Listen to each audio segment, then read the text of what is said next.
નવસારીમાં સીઆર પાટીલ સંબોધન કરી રહ્યા છે, તેમને સાંભળીશું। ભાવ પણ હોય છે અને મહિલાઓના વિચાર અને સપનામાં દુનિયાને બદલવાની તાકાત પણ હોય છે। એવા અનેક દાખલાઓ છે અને આ તાકાતને આ દેશની અંદર જો કોઈએ ઓળખી હોય, બહેનો માટે આ અવસર જો ઊભા કર્યા હોય અને કોઈએ જો યોજના સફળતાપૂર્વક જમીન પર ઉતારીને બહેનોને મદદ મળે, બહેનોને પોતાની તાકાતનું પ્રદર્શન કરવા માટે અવસર મળે, એ કામ જો કોઈએ કર્યું એ માનનીય પ્રધાનમંત્રી શ્રી નરેન્દ્રભાઈ મોદી સાહેબે કર્યું છે।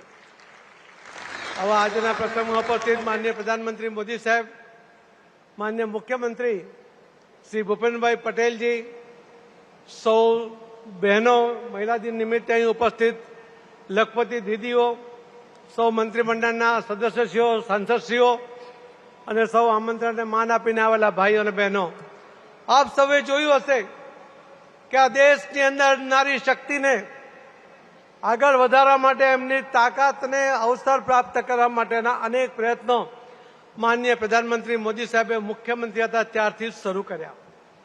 બહેનોને 50% રિઝર્વેશન આપીને એમને આ ગુજરાતની અંદર અલગ અલગ જગ્યાએ સત્તા સંભાળવાની અને સત્તા દ્વારા સેવા કરવાની તક આપી।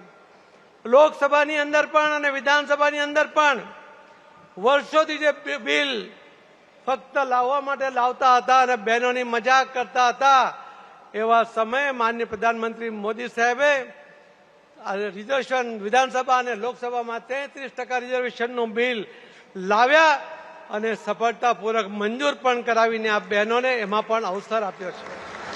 આ બહેનોમાં રહેલી તાકાતને મોદી સાહેબે જે ઓળખી છે એના કારણે આ શક્ય બન્યું છે।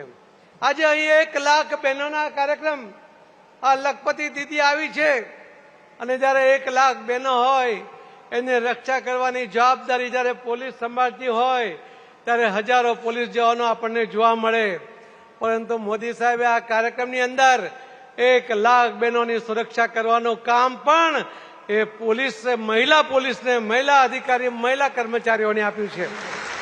આ મહિલામાં રહેલો વિશ્વાસ એ અહીં પ્રદર્શિત થાય છે।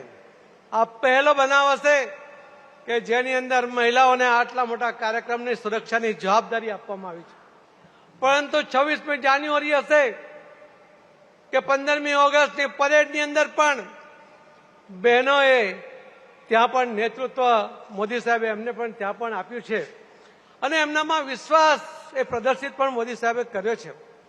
વિમાન ઉડાડવાનું હશે કે નેવીમાં હશે કે ભૂમિદળમાં હશે, અનેક જગ્યાએ બહેનોને નેતૃત્વ કરવાનું કામ પણ મોદી સાહેબે સોંપ્યું છે અને એ જ બતાવે છે કે મોદી સાહેબ બહેનોના ટેલેન્ટને ઓળખે પણ છે અને એમને અવસર પ્રાપ્ત પણ કરી આપે છે।